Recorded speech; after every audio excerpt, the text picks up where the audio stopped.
what they're Yeah, up to, and we're starting in about 5 seconds here. see what the board shows us. Let's go Mm-hmm. to that post-game quick look at the board here. Let's see, what do we have? Tree Sentinel Duo co-op square as center square. I like that a lot. Dude, row 1 is full DLC. That is really interesting. So definitely someone on the team will have to put in some work to make sure that that is not fully taken over by the other team. Yeah, absolutely.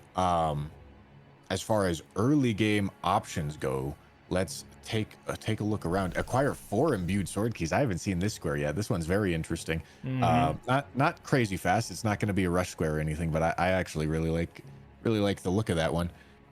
Killing Bloodhound Knight while summoning Blythe. We've seen Aggie refigure out how to do that objective over the course of this weekend. So we know that at least one player is capable of doing that one pretty quickly. We've seen the collect 3 of each pot square also be relatively quickly before as well.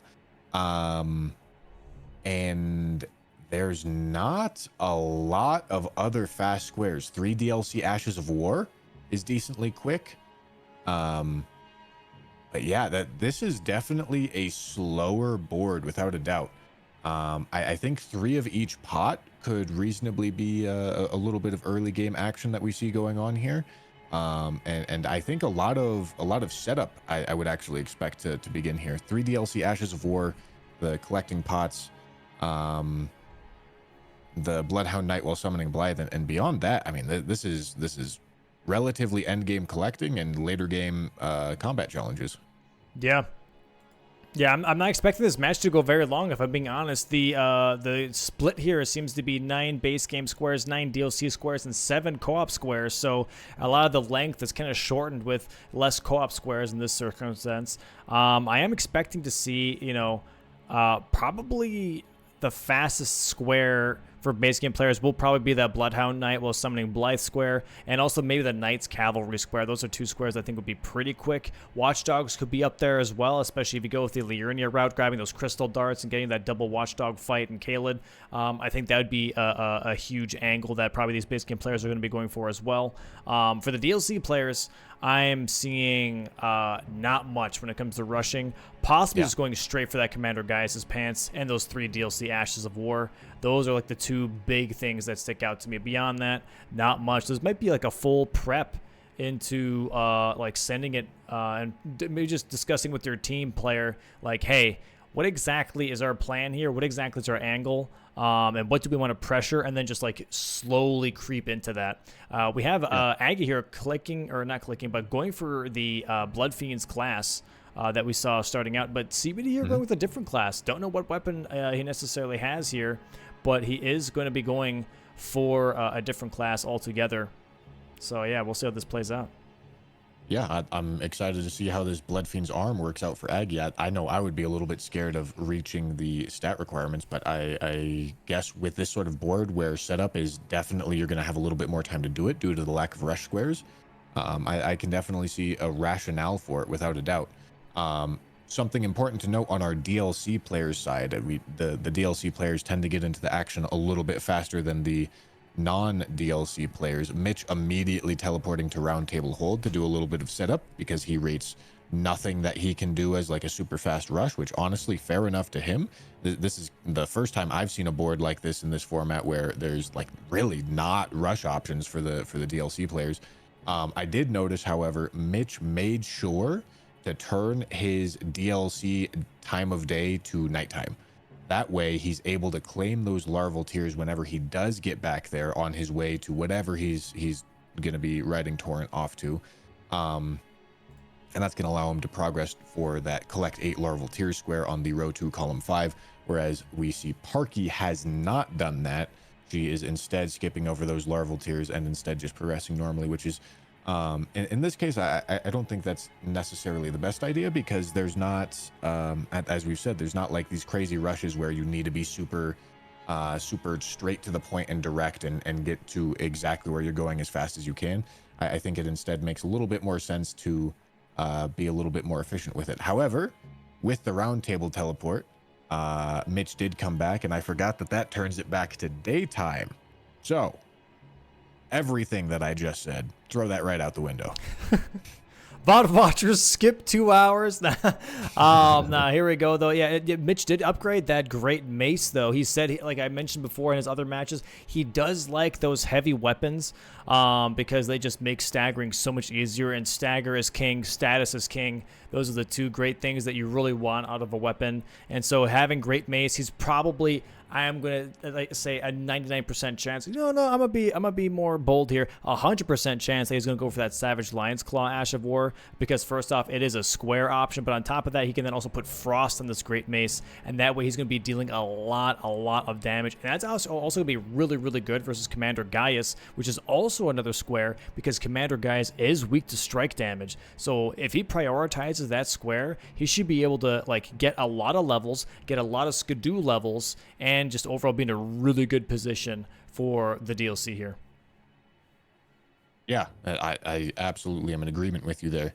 Man, we see a pretty fast torrent from CBD here. He's getting to that grace at it was like, well, okay, I suppose they start inside of the Chapel of Anticipation. That's why. Okay, yeah, that makes a little bit more sense. I'm used to seeing this around the 3-minute mark, but they save a little bit of time before in this current format. But still, nonetheless, beats Aggie to torrent by a little bit, gains access to these graces throughout the base game, and chooses to head up to Liurnia. Perhaps we're seeing him head up towards Rhea Lucaria, or perhaps we're seeing him develop graces over towards the Watchdog Catacomb on the eastern side of Liurnia. You can also pick up the crystal darts over there. As you mentioned a little bit earlier, this Watchdog square could definitely be one of the earlier game squares. Along the way there, he's picking up this ritual pot and getting closer access to Jarburg, because once again, that collect 3 pots, 3 of each pot, is going to be a pretty fast square on this board as well. But from what we've been seeing from CBD's teammate Mitch, is he hasn't been making a whole lot of progress towards where you pick up the hefty pots in the DLC. So we may not be seeing CBD rush that super hard, and instead just opting for a little bit of map progress over in this direction, since his teammate will end up being the limiting factor on this square anyway. Yeah, it does look like that actually Team Aggenharbor is eyeballing that collect 3 of each pot, because they already have a 3 marker on that square, and Aggie is right near Jarburg just now. So I think they're both thinking, okay, you know what, we can go for that 3 pot collection square. It's a great corner square. It sets them up for other things. It gives, Parky some map progression anyways into Bonnieville, and that also leads her straight into Commander Gaius as it is. So I think this is a good play from Aggenharbor, really making that decision early on. Parky sadly missing that jump here, so she might have to deal with that Omen Killer. But overall, really good position for them right now.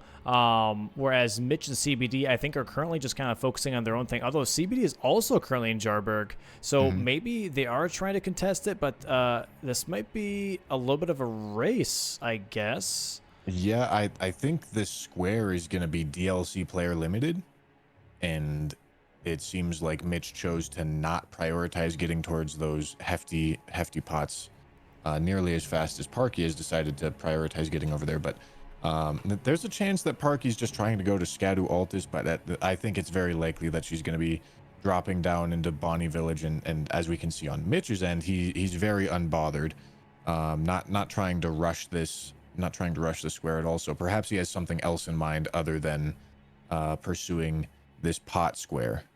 Yeah, I guess in this case, for CBD going for Jarburg, you're assuming that they talked about it, but I'm assuming that's after the fact that Mitch already went to go get a weapon. So I think CBD maybe just went forward, was like, you know what, I'm just going to grab this just on the off chance that we can still get it. But, no rush to Mitch, because he already kind of gave up that early game rush towards the pots by grabbing that Great Mace and upgrading. So I'm pretty sure he knows that he's behind, if that is, a contested square anyways. I think there's also something to be said about the timing of these combo squares, where the important part of the combo squares is knowing which of the 2 players is going to finish their half of the objective second. Yeah. Because if you're gonna be able to beat, Like if CBD is going to be able to beat Aggie to getting 6 of the 9 pots, it doesn't matter if Mitch gets the last 3 slower than Parky gets the last 3. Right. So I think there's perhaps a decent chance that these players, due to the format being a little bit new, aren't 100% familiar with which player is the limiting factor on every single square. And speaking of which, we now see that Parky did in fact get to Bonnie Village and picked up her 3 hefty pots, and now Team Blue, Team Aggenharbor, is the first one to strike on this board. Yeah, looking very nice. A nice 1-0 lead currently for Aggenharbor. 7.5 minutes into the match. Both Aggie and CBD now working on progressing their characters, getting some upgrades going. Looks like CBD does have a somber weapon in mind because he is going for those somber stones, while Aggie here is checking the round table real quick, sees the sword lances there, sees the golden epitaph. Sword Lance is picked up here, which I don't think is a bad choice at all. It does come with Impaling Thrust, but he has to keep in mind that that's a smithing weapon and not a somber weapon. And I hope a lot of players do forget that the Sword Lance is a smithing and not a somber, because obviously it drops from Gaius. Mm-hmm. So we'll see. And it does come with that really cool Ash of War on it, which is a little bit convenient. It allows you to immediately put any attunements on it if you desire to do so. Yeah, that is true. That is true. And CBD here, I think we just saw the Death's Poker here for Aggie and that Greatsword chest. I think CBD already checked that, and that's why he's going for the Somber Stones right away, because Death's Poker is, to a lot of people, like a really good weapon. I personally do not like it. I am not a big fan of it, but we see Mitch here trying to go for one of the Ashes of War Scarabs. In the DLC, is trying to be careful here, but does die to the Scaly Misbegotten, getting clobbered. Yeah. This is one of the, like, I would say, bait Scarabs for sure in the game. And yeah, so he's trying to focus on those DLC Ashes of War, which makes sense. It's a good rush square if you know where to grab those ashes. He probably already has Savage Lion's Claw. He's going to be grabbing the other one here as well, which would be the Scarab that has, I believe, Piercing Throw, and then probably aim for the last one, which is the Scarab that's flying in the sky, which is a Perfumer Ash of War. That would be his last one. I think it's like Wall of Sparks or something is what it's called. Rolling Sparks probably. So, yeah. Yeah, as you mentioned, the Scarab that Mitch is going to. This is one of my least favorite things to do in DLC bingo. I think everyone that's routed this square has found this Scarab and been like, wow, I wish there was a way to do this that didn't completely suck, but yeah, no matter what you do, it always completely sucks, and you have to gamble a little bit, and we're gonna see Mitch gamble here again. He's going to make an effort to run this Scarab away from the Misbegotten rather than run it into them. That way he can hopefully kill it before the Misbegotten are able to like swarm him and body block him, and he does successfully get it that time. But as you can see, even when he successfully got it, it's not exactly as if this is a clean, precise, easy to execute strat. It's more or less hope you don't get hit and hope you don't get screwed over. Yeah, Mitch grabbing that Piercing Throw Ash of War now. I'm assuming he's going to be going for that Perfumer Ash of War next because he already has 2. So he's kind of rushing that. That's going to be a nice row 2 square here then for CBDriz. And now Parky currently checking also round table, not seeing a lot of great options herself, so might be leaning into that Sword of Night that she got from the Great Katana check, or maybe just sticking to her, I don't know, her starting weapon. I'm not sure. I really don't mind the claws. I'm surprised that more players don't pick up claws. I understand they're smithing weapons. But especially if you're a DLC player and you have access to all of those smithing stones, yeah, claws are super cheap to upgrade and incredibly high DPS. Yeah, Rotten Sword Insignia and some other Dex tier type boosts definitely really make claws shine. And if the DLC players have access to all those tools, so I do think they should be considering those more as well. I would agree with that. CBD, however, grabbing the Somber Stones in Old Altus Tunnel, and now checking the weapons here to make sure that he's not making a bad choice. I think he is leaning into Death's Poker here. Oh, he probably hasn't checked it yet. He's checking it right now. And Aggie is going to be going Death's Poker. He does have that equipped right now as well. And there it is. Ashes claimed. Rolling Sparks from Mitch here, getting that square that we've been talking about. 1-1 now, tied up. And now is the question, are we going to be seeing a potential row 1 push from Mitch? Yeah, I mean, it's definitely possible. The issue that I see with going for a row that is exclusively for one player is it's not as if you're in 1v1 bingo where you can claim all the squares on the board. So like if you really start pushing that row 1, you aren't given very many options other than pushing for the row 1. So I don't feel as if that's going to be a super viable strategy, but also I've never seen it happen. So if it does end up happening, I'm curious to see how it plays out. Yeah. Yeah, I do agree. We're gonna see, like we mentioned at the very beginning of this match, there is a lot of build-up this time around. There isn't a lot of rushing going on, so we're seeing just a bunch of the players just getting set up real quick, which is honestly a bit of a rare occurrence. Normally, there's a lot of action already happening the first 10 to 15 minutes of these matches. This time around, though, yeah, everyone kind of taking their time real quick. We see Alta's Tunnel coming out from CBD, just finishing that now, going to Southgate. We have Aggie here going to Alta's Tunnel as well, grabbing those Somber Stones. We have Parky here getting back Shadow Keep access, just trying to get some map progression first. And now Mitch kind of following in suit, going to Bonnieville, and then going to be grabbing potentially also back Shadow Keep access. So just a lot of prep happening around the board. Yeah, we'll see maybe some decision making happening here very soon. Yeah, I think this is the first time where I've ever seen this slow pace in the beginning of this format of bingo, which I think is absolutely a testament to the strength of the format, the bones of this format for sure. I've really liked how specifically like you'll oftentimes see the DLC players get right into the action immediately, and by the time they're done with their opening rush squares, you usually have the base game players at Torrent selecting to go for the base game rush squares.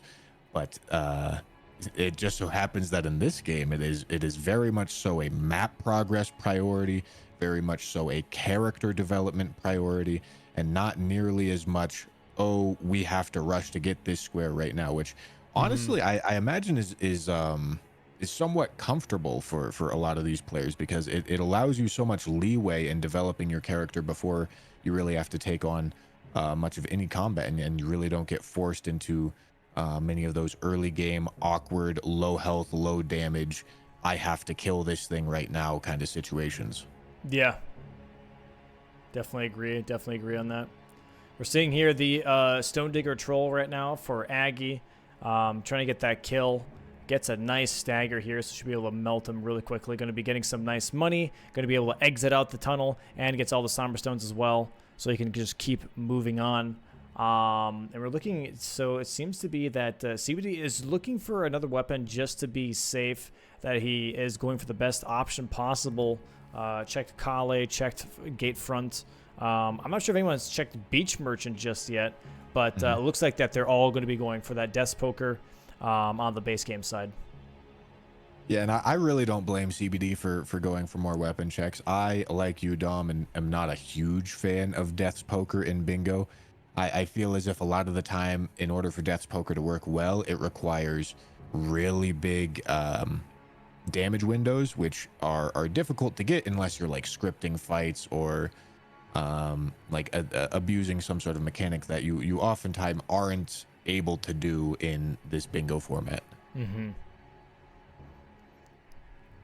For everyone wondering why Parky's just watching this elevator go down, apparently she died, but you're not allowed to quit out and reset the elevator that way. You have to, if you're using an elevator, you have to wait it out. Quitting out and reloading while doing an elevator or any doors is not allowed in bingo. That is to stop players from really like min-maxing, and I would say to a degree sucking the fun out of planning correctly. So yeah, it also would add more of a hardware disparity if players had slower SSDs or slower hard drives, their game installed on that, rather than a super fast SSD that loads the game up very quickly. It could lead to a larger disparity in based off of hardware rather than skill. Yep. Correct. Yeah, and yeah, it looks like that CBD here, by the way, is using the Rotten Staff, not going for the Death's Poker, but the Rotten Staff instead. I do like that choice more.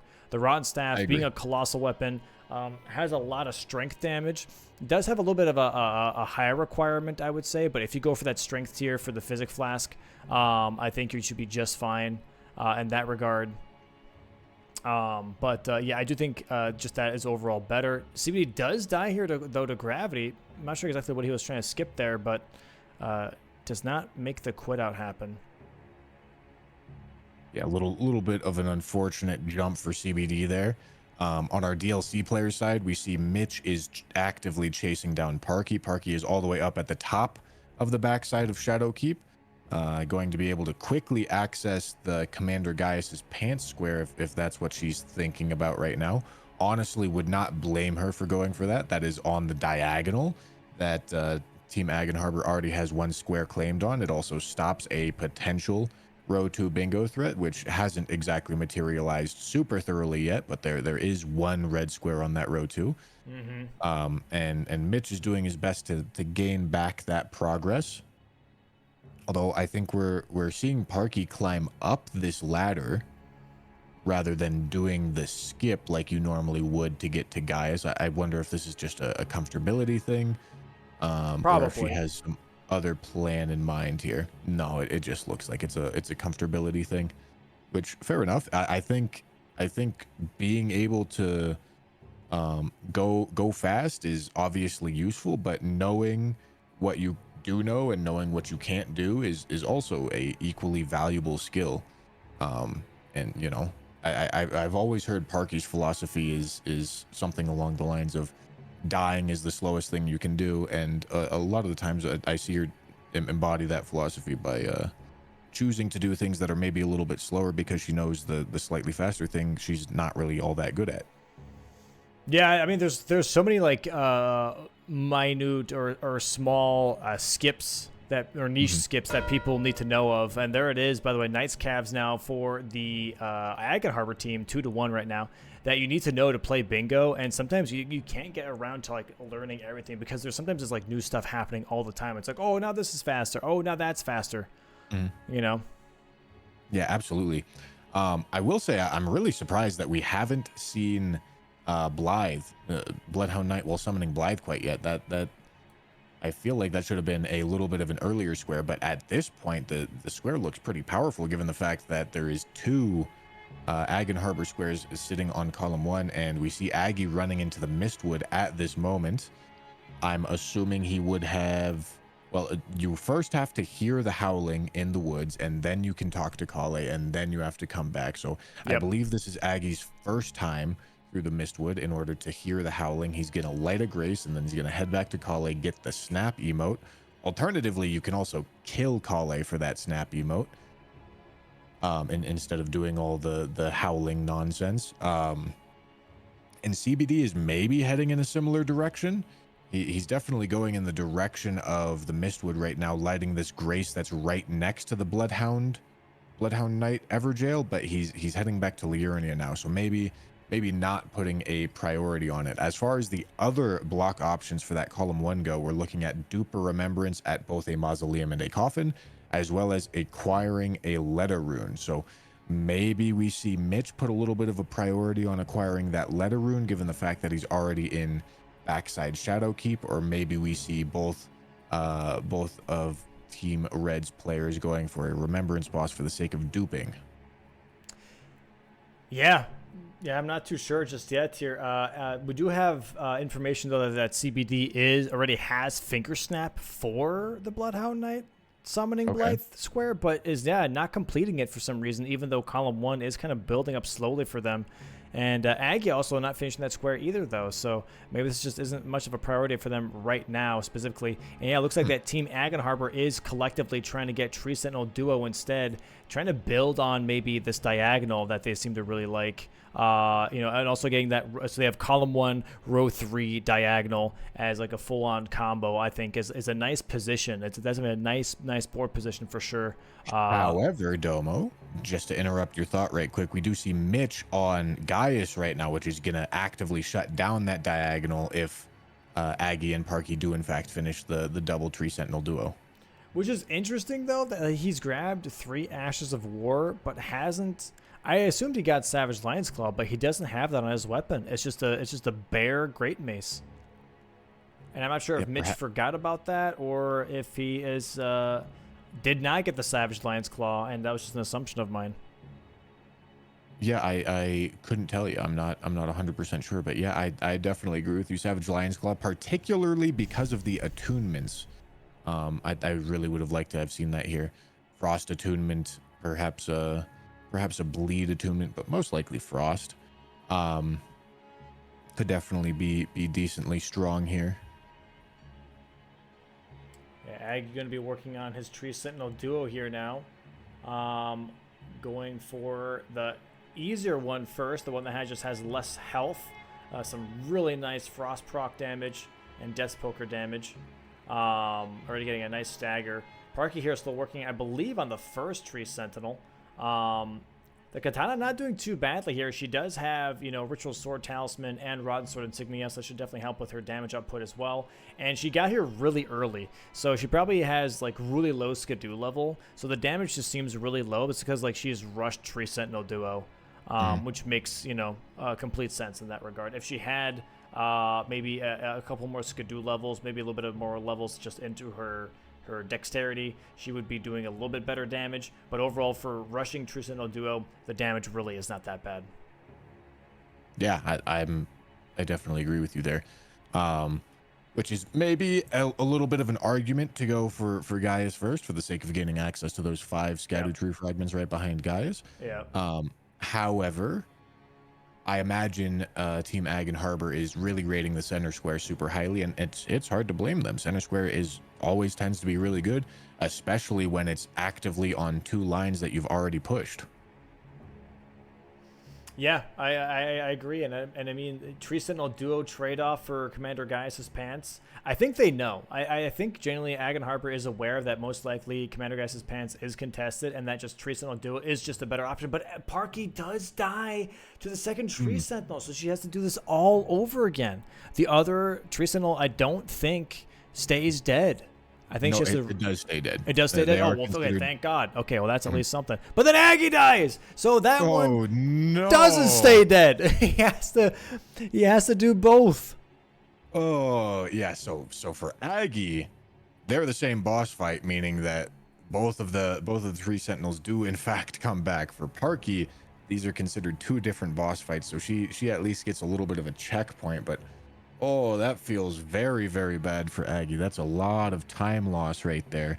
Perhaps enough time loss for Team Cool CBDriz to get back into that square if they really wanted to fight for it. But it's looking unlikely given the fact that we see CBD currently going through Rhea Lucaria. Yeah. I think they're looking at that. They're looking at that road too for sure because of the Dupo Remembrance at a mausoleum at a coffin. We just got Gaius killed here for CBDriz, and now CBD will have access to the imbued sword key in Rhea Lucaria. They will have the pants from Commander Gaius here in just a moment as well, and then it just comes down to collecting those larval tears. So that's already this road 2 is looking very dangerous. Yeah, I definitely agree with you. That does seem to be the play that they're making here. I was initially a little confused about what the idea of Rhea Lucaria is, but the combo of imbued sword keys plus the remembrance dupe should definitely be decent. And there goes the Commander Gaius's pants, as we still see Team Aggenharbor is still stuck on their Tree Sentinel duos at the moment. CBD, oh my goodness, almost dying to Moongrum, but tanking through the Carrion Grandeur like a man, getting into his Renala remembrance fight. Mitch already having access to a remembrance is going to be able to dupe his remembrance, do his half of the objective. CBD is going to be closely behind because honestly killing Renala with a massive rotten staff is not going to take a very long time, or at least shouldn't take a very long time. Yeah. And then, I mean, we're looking at some hefty pressure, because Team Red will definitely have an advantage on that for imbued sword keys square.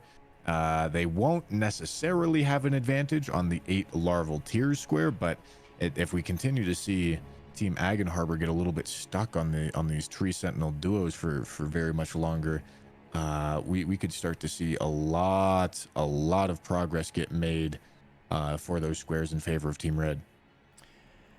Yeah, I think the Trisano duo call was definitely not a bad call, but both of them dying almost simultaneously on these fights definitely made this a bit of a bad call now, especially now I think with them not even really recognizing that row 2 could be a big deal. Yeah. And yeah, now Renala also being dead. So now we have CBD going straight towards the mountaintops for one of the quicker mausoleums to dupe in. And yeah, this is going to be a strong row 2 and just about, a minute or two here. And that's going to be a wake-up call for Team Blue to be like, okay, well, we have to go larval tiers. There's no way, we're going to catch up in duping. Oh, Parky here has to be careful. Yeah, they're going to know they're not going to catch it. That they're going to see that duping is going to get marked here pretty soon. But that doesn't mean that they're necessarily going to assume that CBD did Renala. They could falsely believe that they can still compete for imbued sword keys, and not realize that CBD is already ahead of them on that. And we will see in just a moment what the call is going to be. It looks like that, yeah, Aggie is getting ready to get access to Raya Lucaria here and maybe get access to that imbued sword key, but CBD already being ahead in that. Because I'm assuming right after this mausoleum, CBD will go right back to Raya Lucaria and get that imbued sword key, and then go straight to the Tower of Belfries for the second imbued sword key as well. Yeah, we will have to see. I think bum rushing the bingo for Team Red here is definitely risky. I would, if I was in Team Red shoes, I would be assuming that Aggie and Parky had already gotten a little bit of progress towards blocking this row 2. Even though from our perspective, we can see that Team Red really is just ahead on like all of it currently. But that doesn't mean that they realize that or that they know that. So I am curious to see what the decision making ends up looking like. Parky, there it is. Last hit gets the Tree Sentinel duo, gets to market. There it is. Gets a good chunk of money as well with that. So should be able to level up maybe a little bit on money. There is that duping remembrance though, so that road 2 is looking dangerous now. So now Parky has to go get these larval tiers as soon as possible, make it nighttime, and start rushing. I'm not sure if she knows if it's nighttime yet or not. It looks like it's nighttime. Yeah, it's a little ambiguous for sure. We do see CBD heading up towards the 4 belfries, indicating that he's going for the imbued sword key. We do see Mitch over here by Castle Ensis, probably indicating that he is also going for the imbued sword key. It's going to take a couple minutes for Team Blue to claim the square, but Mitch actually runs past the imbued sword key, heads towards the inside of Castle Ensis for... No, I'm sorry, I'm thinking of the wrong area. I'm thinking of the teleporter. Yeah. He's going for the imbued sword key still. Yeah, he is going for the imbued sword key. I apologize. Good. But yeah, it's still only going to take a couple of minutes for this imbued sword key square to get claimed, and in those couple of minutes, maybe we can see Aggie and Parky get closer to getting caught up on larval tiers. However, if we look on Parky's screen, she is going imbued sword key, and Aggie is going inside of Raya Lucaria, indicating to us that Team Aggenharbor is making the call that they want to go for imbued sword keys here, which from our perspective, we know that's not a good idea. However, at all, when CBD and Mitch win this square, they're not going to know what Aggie and Parky have been going for. So there's no guarantee that CBD and Mitch decide that rushing the larval tiers is the right move. We do see Mitch already collecting larval tiers though, so I think they are just bum rushing row 2. I think they're putting all their eggs in one basket here. Yeah, I mean, fair enough. It's obviously, from our perspective, we can tell it's gonna work out for them. Yeah. Hard to argue with that. a little bit unfortunate for Team Aggenharbor there. They made they were a little slow on recognizing the threat, and they got a little unlucky with making the wrong guesses as to which squares they should target, which it does happen. That's absolutely part of bingo. Every once in a while you're kind of put in this spot where you have to guess what your opponents are going to be going for. Yeah. And if you guess wrong, it can absolutely cause some problems. But similarly, we do see Parky going to collect larval tears right now, since there are substantially less imbued sword keys in the DLC, so that frees her up to spend her time going for extra larval tears. CBD is about to claim the 4th imbued sword key, and he should be marking it as soon as he's safe here. Marking the square. No, he didn't grab the one of the Raya Lucaria yet. Oh, true. Yeah, he hasn't actually gone through Raya Lucaria quite yet. But Mitch is just actively running around all over the DLC, getting as many larval tears as he can.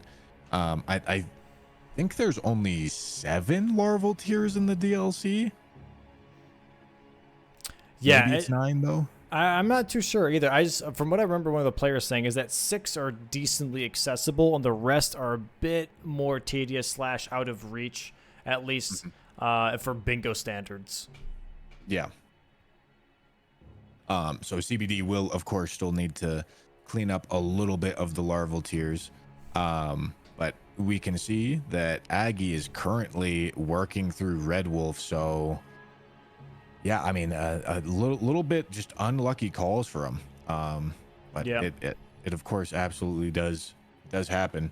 I don't think they necessarily made many mistakes, other than dying to Tree Sentinel, a little bit of a skill issue. But it's just kind of how bingo goes sometimes. Yeah, I think that death to the Tree Sentinel duos is definitely kind of the big factor here as to why they're losing out on this as badly as they are. Because depending on if they would have cleared both first try, I wonder if their call would have been the same of still going for imbued sword keys, or if they would have tried to go for a duping instead first. I'm not too sure, but I do think that that death definitely changed their decision making a little bit to where they're just trying to be aggressively blocking, and sadly, it's not going to pay out. I do feel as if for Team Cool CBDriz, they probably got emboldened by the fact that Parky and Aggie marked the kill both Tree Sentinel duo square. I imagine their commentary was something like, "Oh wow, that's early. They must have spent a lot of time on that. Let's rush this bingo." Yep. No, I definitely agree with that. Yeah, for sure. And here we have it. Larval Tears now last square on the road 2. And 4 squares to 3 for CBDriz. And the only 4 squares are the squares in row 2. They are definitely showing that they really liked this line, especially after knowing that they have a bit of an advantage. Mitch already collected quite a few tiers. I'm saying at least 3. Going for 2 more here in Skidoo Altus that are just laying around. And yet, CBD here now going for one of the larval tears as well. Killing this giant rune bear gives you a larval tier as well. Mm-hmm. That should be at least 1 for CBD here whenever it drops. There's another one in the Albinaric village, which I believe that's where he's heading to next. There's another one close to the Albinaric village, which is a lobster that turns into a grafted scion. He might be going for that one. And with those 3, that should be more than good enough, considering how many Mitch has picked up. Mitch has had plenty of spare time to pick up larval tears at this point. I would assume Mitch would have picked up 5 or 6 by the time CBD would be able to pick up those 3. And yeah, unless Team Red just gets knocked off of this idea for some unforeseen reason, I don't see how Parky and Aggie can catch up here. Yeah, this is looking really tough to contest for sure. Mm-hmm. I'm not sure how many larval tears Mitch has right now. I'm not sure how many larval tears Parky has. But I do know, I think for Aggie was currently 0 at the moment. Parky going for the Skidoo Altus larval tears as well. This is one of those squares where like it doesn't matter how fast you are. If you're behind, you're just behind. Unless another player forgets on the enemy team where a larval tier is, you're just always going to be behind. There's no real execution error that can happen here. There's no real like boss fight that's in the way that could stop you from, you know, being as efficient as possible. So this is looking like, looking a little bit like a wrap.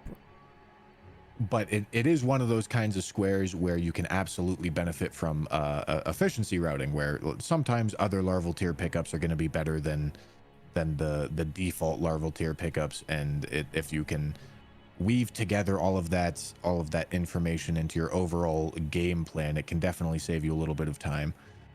It just so happens that in this game, given the fact that it was rush, run down this bingo as fast as you possibly can.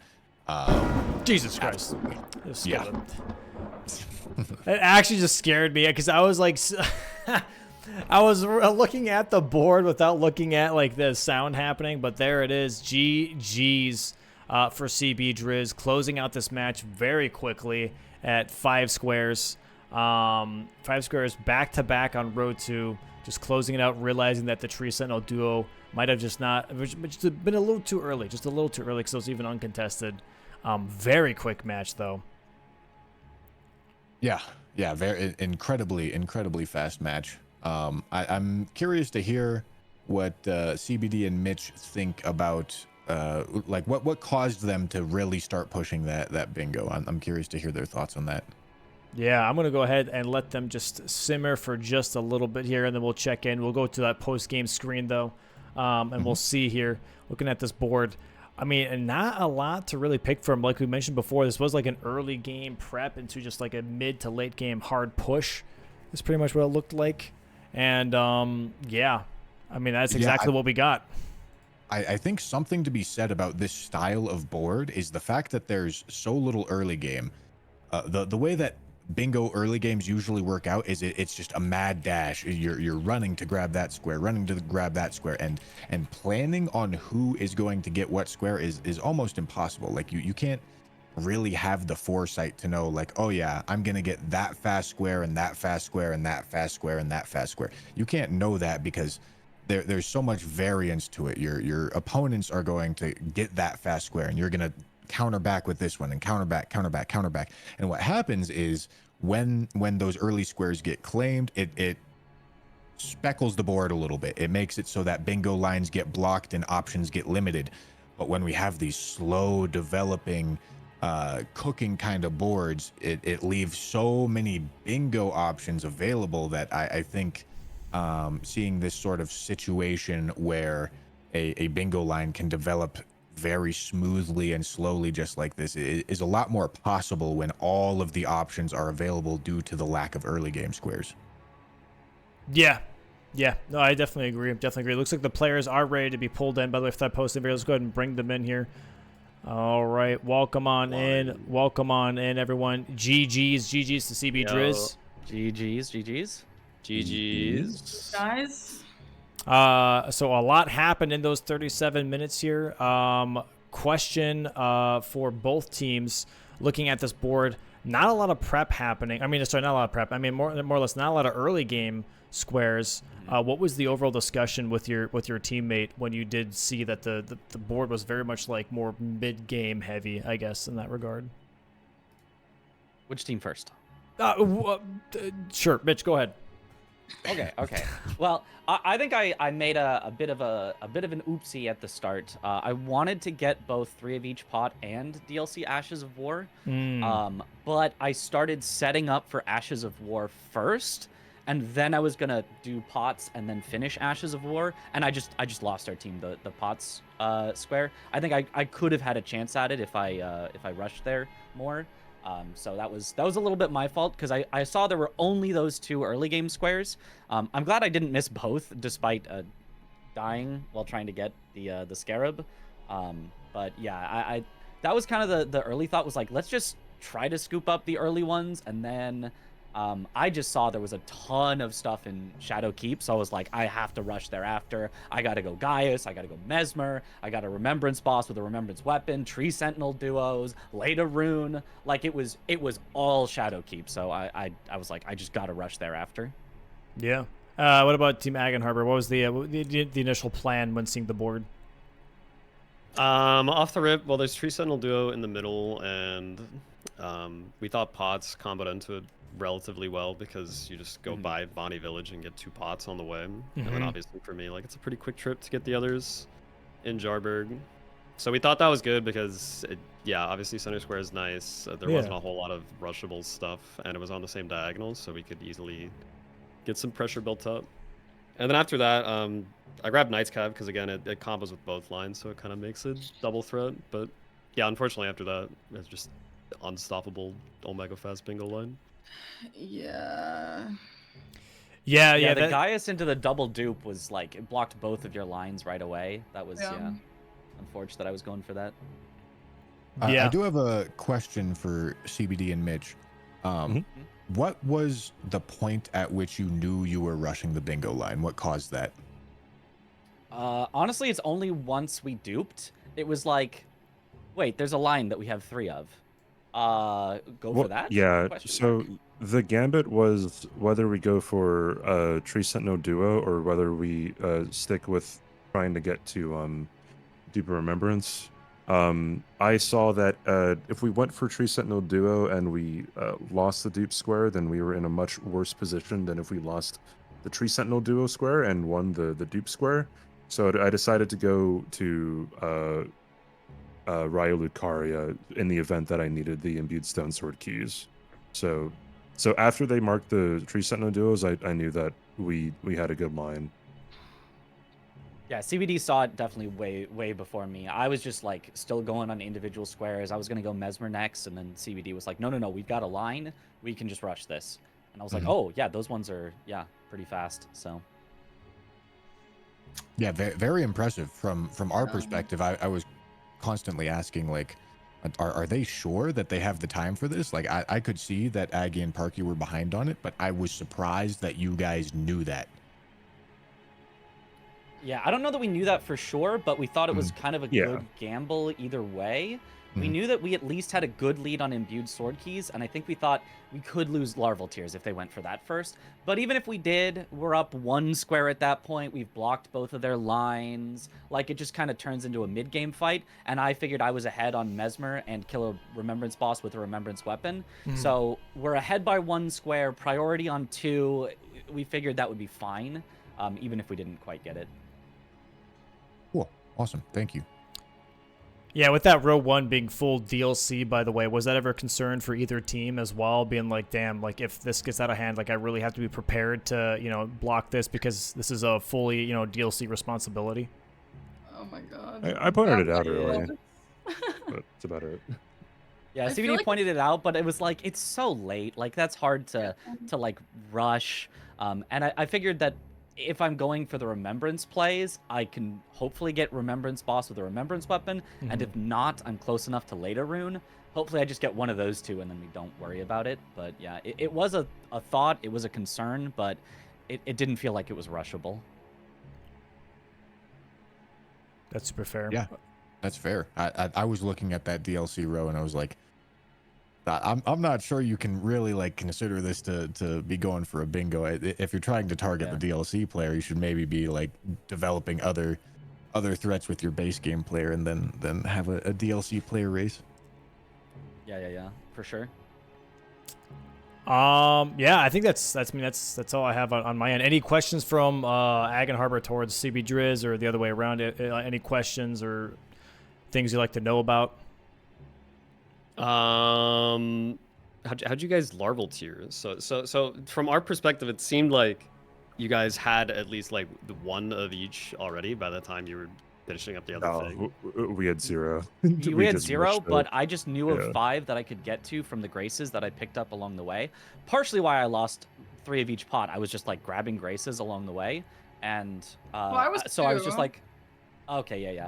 So I was just like, I can go back and get the one at Prospect Town, Ailing Village, the way to Ancient Dragon Man, near the dupe, the church place, and next to Red Bear. And I was like, that's 5. CBD only has to get 3. And I don't know where he got them, but he found 3 pretty quickly.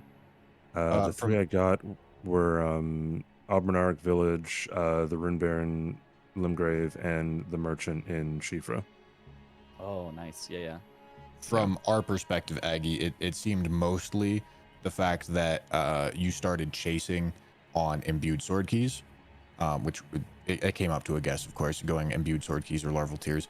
You started chasing on imbued sword keys, and you were already behind on that due to CBD developing Rhea Lucaria. And then as soon as CBD marked the imbued sword keys, he had a little bit of an advantage pivoting off into the larval tears immediately, whereas it took you a little bit of time to get out of combat or quit out or do whatever you needed to do. You know how it is whenever you get sniped off of a square, they're able to pivot immediately and you have to wait for 20 seconds. Yeah, makes sense. Our thought process was that since Parky can just get the one imbued key, then she can immediately start working on the other one. Exactly, but Mitch was able to do the same thing. But right. Yeah. Yeah, Mitch literally did the same exact thing, but just like 30 seconds sooner is pretty much what Yeah, happened. they got that by like 30 seconds. Like I had 7 and Aggie had 1, or I had 6 and I was like literally about to grab the last one. So that Oh, was, so if I had known where a 6th or 7th one was, yeah, that would have helped as well. I just had no idea. yeah, I wish I don't know. I considered that maybe we should just do Larval Tier because I thought that imbued sword key was faster and you guys would likely go for that. But yeah, I mean at the end of the day it is a guess. Maybe you would have gone for the other one and then it doesn't really matter. I don't know. I kind of wonder. I mean, I don't want to like backseat or like look back on it, but I wonder if maybe you went for all the larval tiers first and then only collected the imbued sword key once Aggie had the 3. Maybe maybe that would have been a better division. That's, Yeah, I don't know. maybe. that's probably a better strat. Yeah. But it's, these are all new squares though too. So like strats are going to be developed at some point Yeah, anyways. yeah. This is mostly like people trying to figure it out on the fly, which is always tricky as well. As like what's the most efficient thing, especially with co-op squares, right? Where it's like you can do something really fast on your own, but having it where it's fast for both players, like that's a whole new angle as well. Yeah. And also, like, I think in the future, is what's also going to be starting to be a little bit of a development slash strategy is like who is going to be completing the co-op squares, so you can kind of hide your partner's progression as well.